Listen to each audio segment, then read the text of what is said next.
Caríssimos e caríssimas, bem-vindos, bem-vindas a este módulo de metodologias e técnicas de estudo e aprendizagem.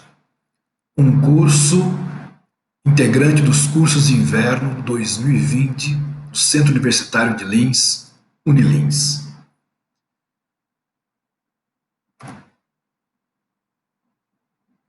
Nós vamos começar esse módulo nos questionando a respeito do que são metodologias e técnicas de estudo e aprendizagem. Mas nós queremos também nos interrogar a respeito de como vamos desenvolver esses procedimentos, como vamos desenvolver esses conteúdos. Então nós podemos dizer o seguinte: quem nunca ouviu, ou talvez quem nunca até mesmo falou, pelo menos uma vez, alguma destas frases? Não consigo lembrar a matéria. Como é que eu faço para guardar isso tudo, meu Deus? Não tem uma fórmula para entender tudo de uma vez e não precisar ficar estudando tudo de novo? É claro que se existirem essas fórmulas, os nossos trabalhos, as nossas preocupações serão reduzidos. Os trabalhos, as preocupações desaparecerão. Porém, nós temos de ter presente o seguinte: infelizmente, no nosso mundo, essa fórmula, se existir, ela é tão eficaz quanto tentar salvar-se de um pântano, puxando-se pelos próprios cabelos, como fez o personagem do Barão de Munchausen. Ora, estudar e aprender não tem a ver com fórmulas mágicas.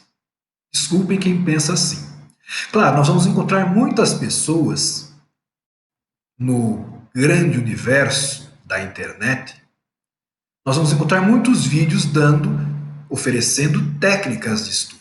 Claro, essas técnicas de estudo vão auxiliar as pessoas na aquisição de seus conhecimentos, mas essas técnicas não são mágicas. Elas vão pressupor, da parte de quem estuda, sempre um empenho, um comprometimento. A ruptura de alguns paradigmas e também a superação de alguns mitos é algo que também deve ser feito. O equívoco a respeito do que significa estudar e guardar aquilo que é estudado, isso pode ser ilustrado por um exemplo que nós tiramos do livro de Rubem Alves, com Gilberto de Menstein, Fomos Maus Alunos. Rubem Alves ali conta o seguinte caso. Ele estava fazendo uma mudança, não é? Então ele colocou os livros, reuniu os livros, não é, no meio da sala para o entregador transportá-los.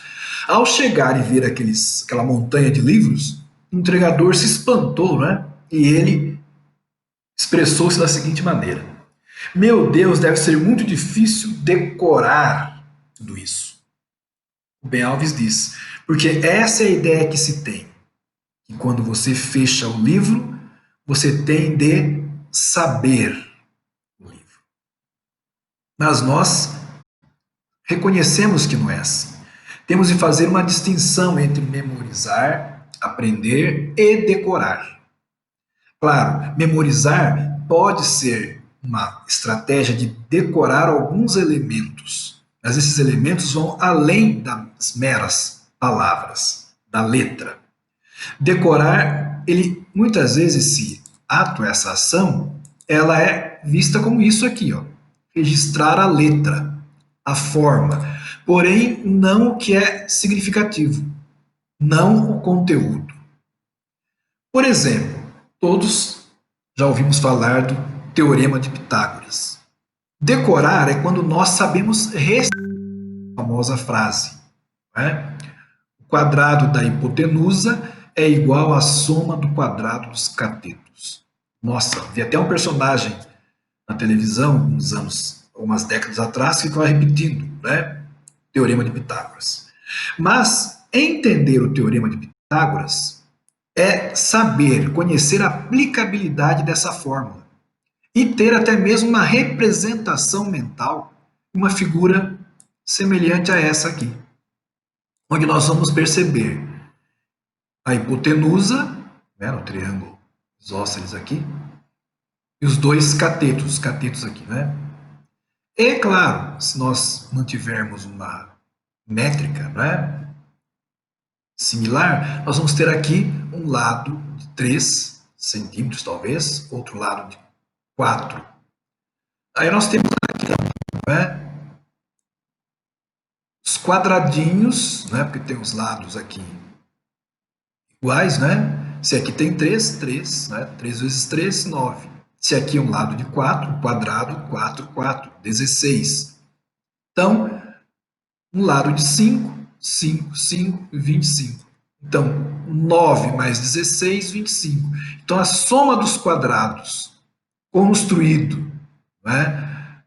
Desculpe, a soma dos quadrados construídos sobre a hipotenusa é igual à soma dos quadrados construídos, né, sobre os lados aqui, os catetos. Então, a pessoa que sabe, ela sabe o porquê. Ela é capaz de representar para si mesma, mentalmente, aquilo que ela está verbalizando. Então, esta é uma distinção entre decorar e saber.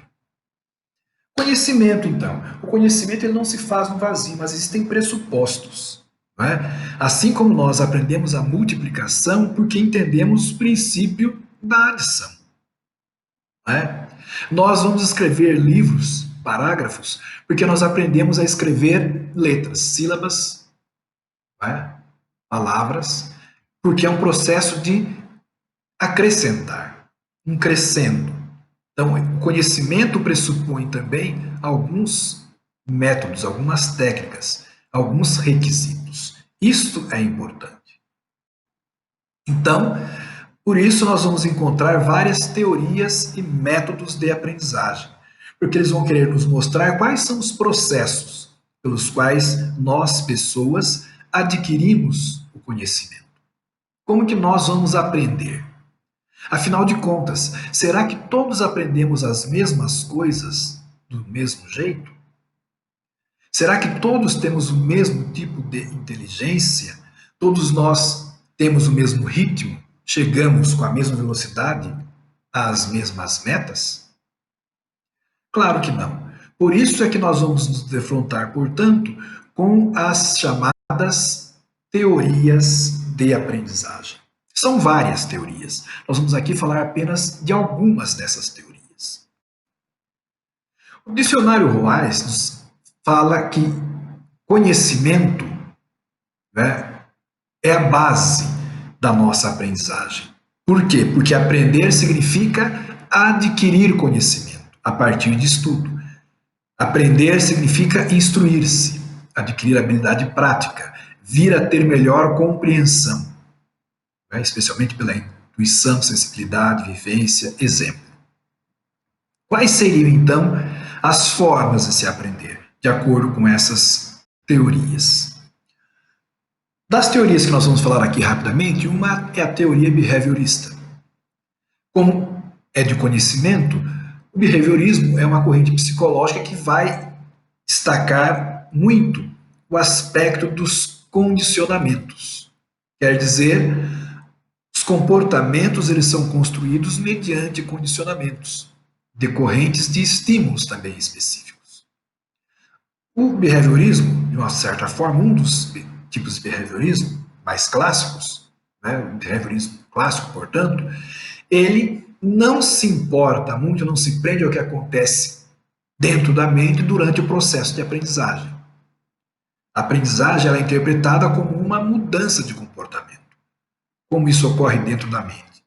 Essa não é a preocupação da teoria behaviorista clássica, que é geralmente representada, essa teoria, por essa correlação SR, ou estímulo e resposta. Ora, o que nós percebemos é que o behaviorismo pode ser dividido em dois tipos, como demonstram Osterman e Cavalcanti. Há o behaviorismo metodológico, né, esse de caráter empirista, em que o aprendizado está vinculado ao ambiente, né, e a pessoa ela é vista como sem ter qualquer herança biológica quando nasce, aquela ideia de tábua rasa. Né? Esse behaviorismo, então, ele é empirista. Além de empirista, ele também é determinista e seria também previsível. Se nós tivermos uma ocorrência A, nós sabemos que, como consequência, decorrerá B. Quer dizer, dado A, logo B. É previsível, nós sabemos dessas concatenações. Agora vejam, existe ainda um behaviorismo radical, que vai além. Mas vai além em que sentido? Ele não vai negar esses fenômenos da privacidade, ou seja, os processos mentais. Ao contrário, vai entender que esses processos mentais são também eles de natureza física, material. Por quê? Porque ocorrem em um órgão físico que é o cérebro. Então, se ocorre em um órgão, né, algo físico, tem essa natureza física, pode ser mensurável. O esquema behaviorista, portanto, de aprendizagem, ele vai passar pelos seguintes passos: o eliciamento do organismo, o pareamento ou emparelhamento entre determinado estímulo e uma determinada proposta, né, busca de resposta, passa por um estímulo incondicionado, ou seja, são dadas condições no organismo para que ele seja estimulado, como, por exemplo, o instinto, né, da fome.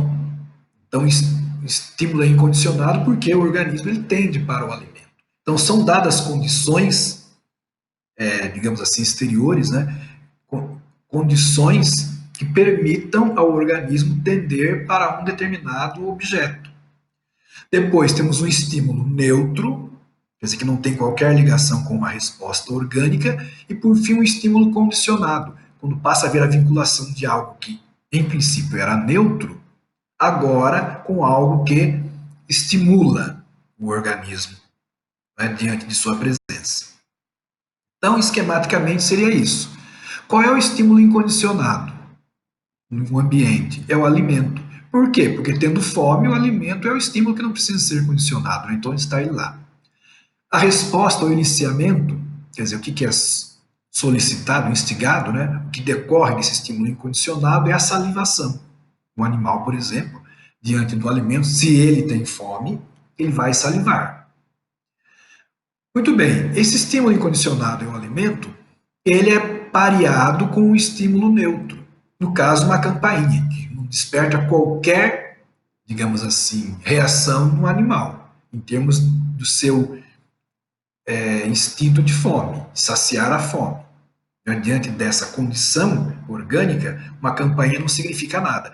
Mas essa campainha é pareada junto ao alimento que está no ambiente. Ora, associando-se esses dois estímulos, o incondicionado e o neutro, a resposta do organismo é a salivação. Só que esse estímulo neutro, sendo acompanhando o estímulo incondicionado, ele passa a iniciar essa resposta. Até chegar a um ponto em que o estímulo condicionado, que anteriormente era neutro, ele passa agora a ter por si só, sem o estímulo do alimento, né, antes incondicionado, o estímulo condicionado agora, que era neutro, né, a campainha, e que foi associada à sua presença com a oferta do alimento, ela agora que vai elicitar, ou iniciar, a resposta, a salivação. Não precisa mais do alimento, né, como a gente sabe, agora só toca a campainha e pronto. São os experimentos Pavlov, não é? Com os cães. As leis do behaviorismo, portanto, para a aprendizagem são essas aqui, né? O princípio da frequência, quer dizer, a constância com que se associam, né, os estímulos e respostas, princípio da recenticidade, quer dizer, há quanto tempo foi feito o primeiro estímulo, né, para que ele se repita. Depois, a lei do efeito, quer dizer, se há um efeito positivo, né, se há uma estimulação maior, ou então se há uma repressão, né, um efeito negativo, para se reprimir a conexão. A lei do exercício, né, quando nós vimos a constante repetição. Lei da prontidão, quer dizer, não deixar passar muito tempo para que esse estímulo seja premiado, assim por diante. E essa prontidão vem respostas múltiplas, atitude, preponderância de elementos, resposta por analogia, mudança associativa, são elementos que estão num nível um pouco inferior a esses grandes princípios ou leis. O processo de ensino-aprendizagem para Skinner, então, ele se constitui no seguinte: estabelecer comportamentos terminais através de objetivos instrucionais. Também, né, vai verificar que a análise da tarefa de aprendizagem ela está bem presente, né, a fim de ordenar os passos da instrução. Então deve ser feita essa análise por parte do docente ou da docente. Executar o programa reforçando as respostas corretas correspondentes aos objetivos. Vejam, há realmente uma tentativa de condicionamento por reforço positivo. Quer dizer, aquilo que queremos que seja condicionado, que seja retido, é reforçado por, digamos assim, aspectos positivos, né? Pode ser uma nota positiva, pode ser um prêmio. Então, são os reforços positivos sobre uma conduta desejada. Uma grande contribuição para a educação vem de Robert Gagne. Ele fala que os passos seriam os seguintes, dentro do processo educacional moldado pela teoria behaviorista. Primeiro, obter a atenção para as pessoas receber o conteúdo, informar os objetivos, né, para criar a expectativa. Depois, a recuperação, que é estimular a lembrança do aprendizado anterior, né, sempre recuperar para haver justamente esse reforço. Não é? Depois, uma percepção seletiva, quer dizer, apresentar o estímulo dentro de um conjunto de fenômenos, qual nós queremos que seja mais vinculado a uma resposta positiva. Depois, o código semântico, que é fornecer orientação do aprendizado, as instruções ali, quais serão as linguagens utilizadas. Resposta, quer dizer, obter um desempenho, a resposta que vai ser dada, né, para aferir uma vinculação com o eliciamento que foi feito. Um reforço em cima dessa resposta, se foi positiva, né, dando feedback, vai reforçar a resposta positiva. Ou ela vai ser reprimida, digamos assim, né? Ela vai ter um reforço negativo se a resposta foi errada, mas sempre um feedback. Depois, uma recuperação para avaliar o desempenho, né, recuperando de tempos em tempos o processo que está sendo desenvolvido, e uma generalização, vai passar aquilo que foi aprendido, né, para outros conceitos similares, uma espécie de transferência. Pois bem, quais são as orientações gerais que Osterman e Cavalcanti tiram do behaviorismo? Que o professor deve evidenciar ao estudante as metas que ele pode atingir, não é? Quer dizer, o reforço positivo, o estímulo, né, para compensá-lo caso a resposta seja, ou as respostas sejam as corretas, as desejáveis. O professor, então, irá reforçar o maior número de vezes esses comportamentos desejados quando eles são apresentados. E vai promover a aprendizagem através do fortalecimento da ligação, né? Sinal, estímulo e um significado. E sempre vamos perceber aí essa recompensa, que pode ser, claro, essa recompensa, sobretudo de nota, de pontuação, dar um destaque para o estudante e assim por diante. Outra forma que nós vamos discutir, outra teoria, é a teoria cognitivista. Ela se coloca, podemos dizer, quase que do lado oposto da behaviorista. Por quê? Porque elas vão dar grande ênfase ao papel da inteligência, da cognição, né? De forma especial. Onde? No processo de aprendizagem. Ela vai tentar investigar como se dá o processo de aquisição, compreensão, transformação e armazenamento dos conteúdos.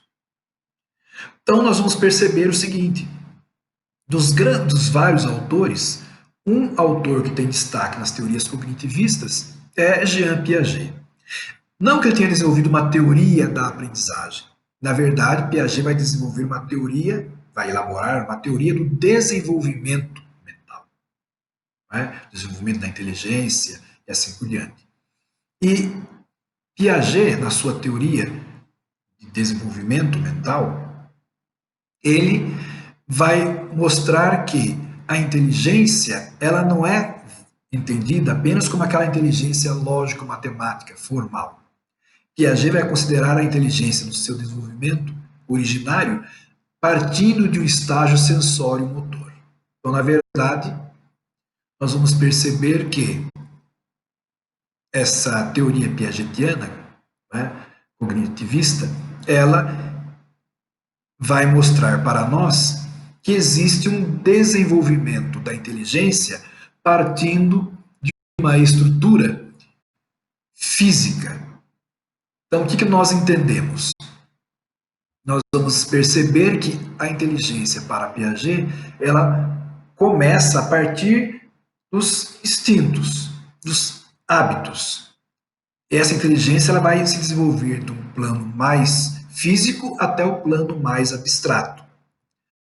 Então, a teoria do desenvolvimento mental Piaget mostra isso, né? Seriam aí 4 estágios ou períodos. Período sensório-motor, em que a pessoa vai entender o mundo através de sensações e ações. Período pré-operatório, que entende o mundo através da linguagem e imagens mentais. Um operatório concreto, onde já existe um pensamento lógico com algumas categorias, mas ainda bastante vinculadas às imagens. E um período operatório formal, quando pensamento já é hipotético dedutivo, é um pensamento lógico, matemático, como alguns falam. Para Piaget, então, algumas questões são interessantes. Piaget ele vai desenvolver nessa sua teoria a respeito da inteligência a teoria da equilibração. O que significa a teoria da equilibração? Nós devemos entender o seguinte: Piaget considera que a inteligência ela é uma adaptação. É uma adaptação do organismo ao meio. A forma que o organismo se adapta ao meio é uma expressão da inteligência. Por quê? Porque isso significa uma resposta ótima a uma situação desafiadora. Piaget, então, fala, na sua teoria, da equilibração. O que seria a equilibração? A equilibração consiste justamente em que o organismo ele busca o seu equilíbrio, o seu estado de conforto. Essa equilibração passa por 2 braços: a acomodação e a assimilação. O que significa isso? A acomodação é quando os esquemas físicos e mentais eles se adaptam às exigências do meio. Tá certo? Por exemplo, eu não sei andar de bicicleta, eu tenho de aprender, de fazer com que meu corpo se adapte à estrutura da bicicleta. Pedalar, segurar o guidão, assim por diante. E a assimilação? A assimilação é quando os esquemas físicos e mentais, eles adaptam os meios às suas, né? Às suas estruturas. Quer dizer, eu aprendo a andar de bicicleta, eu me acomodo a uma bicicleta pequena. Mas uma vez que eu desenvolvi o esquema de andar de bicicleta, eu ando em qualquer bicicleta. Bicicleta de corrida, bicicleta de passeio, bicicleta de ciclocross, tá certo? Então é isso. A partir do momento que eu aprendi a andar de bicicleta, desenvolvi esse esquema, toda e qualquer bicicleta ela é assimilada pelos esquemas que eu já possuo. O que significa isso então? Houve um desequilíbrio, né? O organismo era equilibrado, quando o meio resiste aos esquemas, há um desequilíbrio, e quando o organismo se reorganiza em outro patamar, aí então nós teríamos a aprendizagem. Certo? Essa então seria, digamos assim, a teoria da aprendizagem vinculada a Jean Piaget. Um outro autor cognitivista é o Brunner.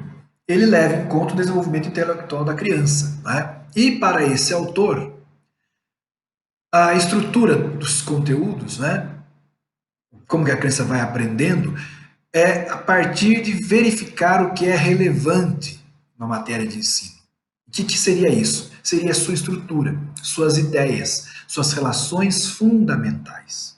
Então, para Brunner, a questão de ensinar está muito vinculada a um processo de descoberta, através de exploração de conteúdos em espiral.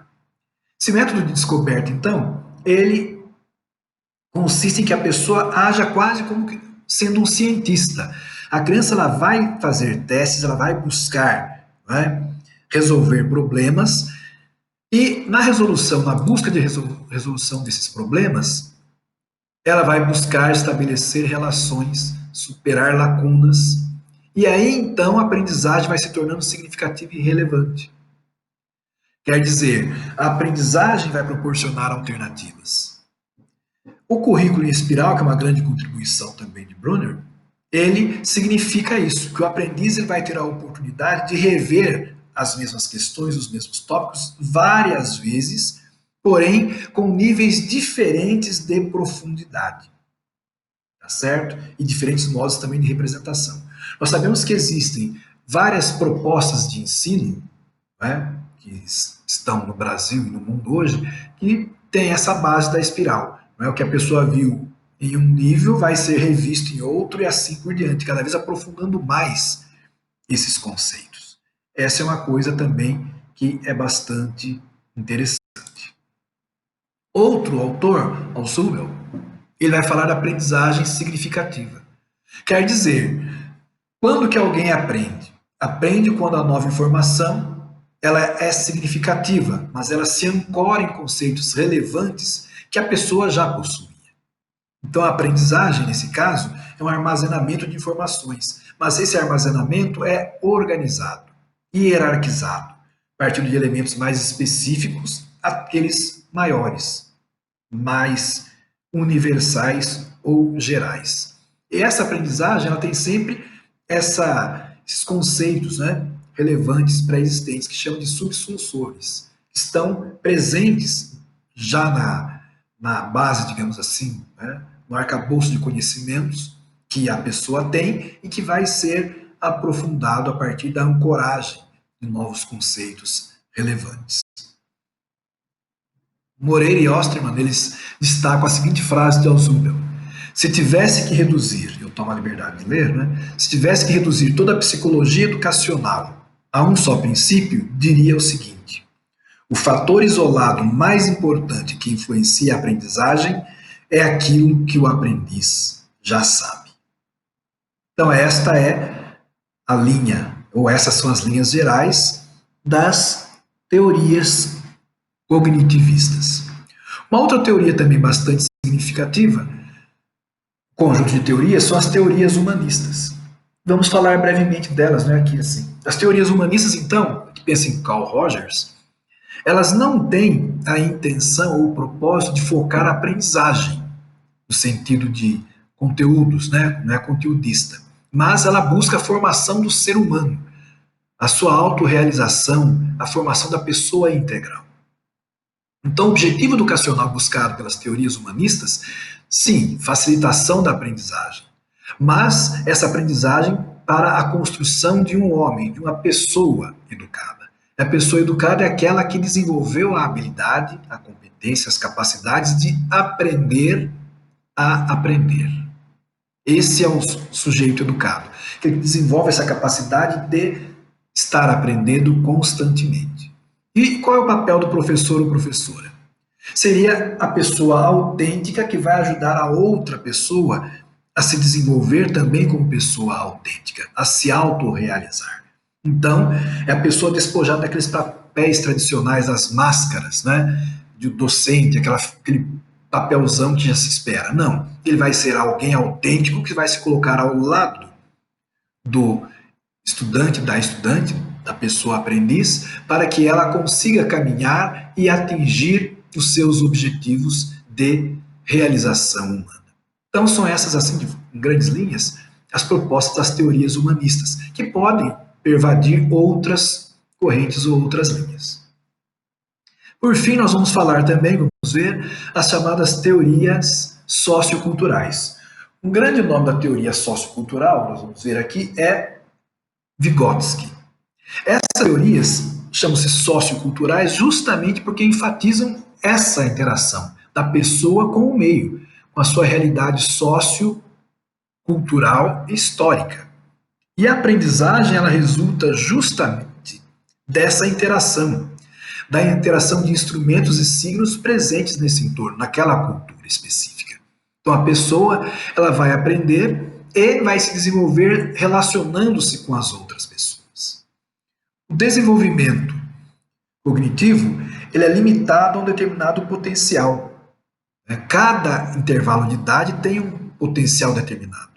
É a chamada zona proximal de desenvolvimento, certo? Então, o indivíduo está em um grupo e vai aprender o que o seu grupo produz. Então, de acordo com essa visão, as pessoas terão etapas para aprender determinados conceitos. Não adianta colocar antes, né, que não vai dar certo, digamos assim. Mas esses conhecimentos, eles chegam a mim, enquanto pessoa, enquanto indivíduo, porque surgiram no grupo, na sociedade em que eu estou inserido. Então, primeiro, o conhecimento surge no grupo e depois ele é interiorizado. A aprendizagem, portanto, ela ocorre no relacionamento que se dá do professor, da professora com o aluno, com a aluna, e dos alunos ou alunas entre si.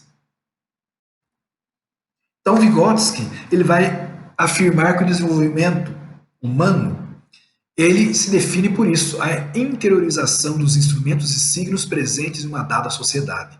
E a conversão desses sistemas de regulação, que são da sociedade, que são externos, em meios de autorregulação. São trazidos para si, interiorizados. Então, como nós falamos da zona de desenvolvimento proximal, é o conceito, reconhecem vários teóricos, é o conceito central, o conceito chave de Vygotsky, né, na sua teoria voltada para a educação. Por que isso? Porque ele vai falar que esse desnível que existe, né, entre a criança, digamos assim, né, e o adulto, ele vai auxiliar, fazer com que a criança avance gradualmente, desempenhando tarefas que sozinha ela não ia conseguir. Mas há sempre alguém que tenha a capacidade para estimulá-la, conduzi-la, né, caminhar com ela, para que ela desenvolva o próximo passo.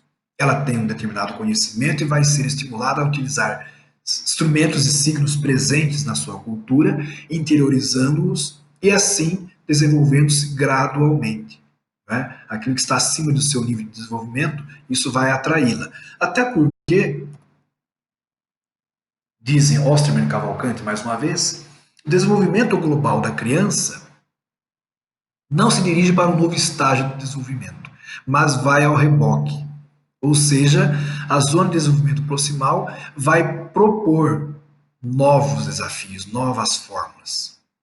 E dessa maneira, então, o bom aprendizado, dizem Osterman e Cavalcante, é aquele que se adianta ao desenvolvimento.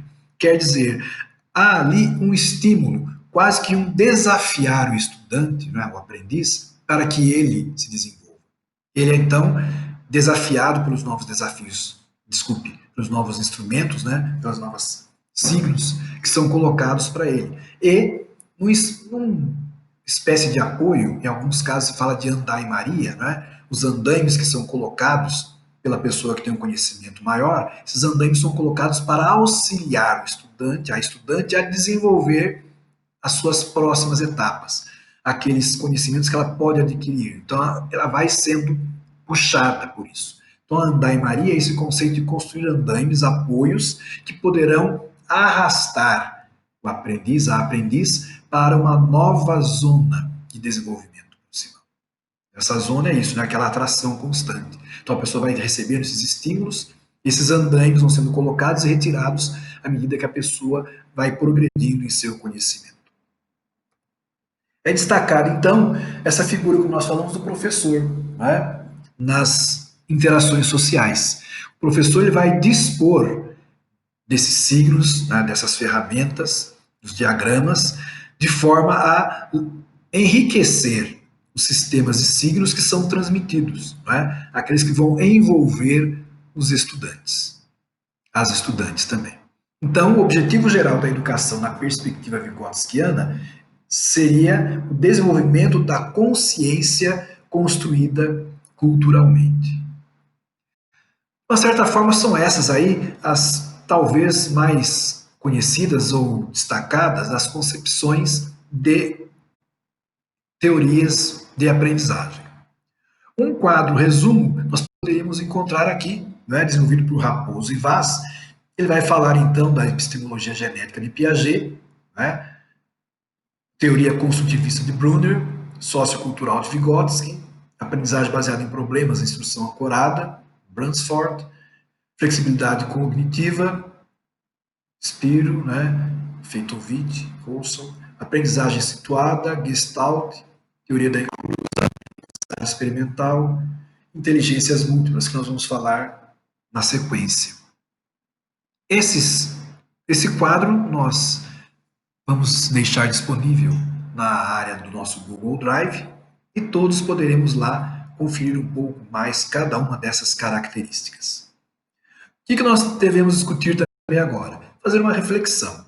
Afinal, o que são as teorias da aprendizagem? E o que a grande variedade de teorias da aprendizagem demonstram?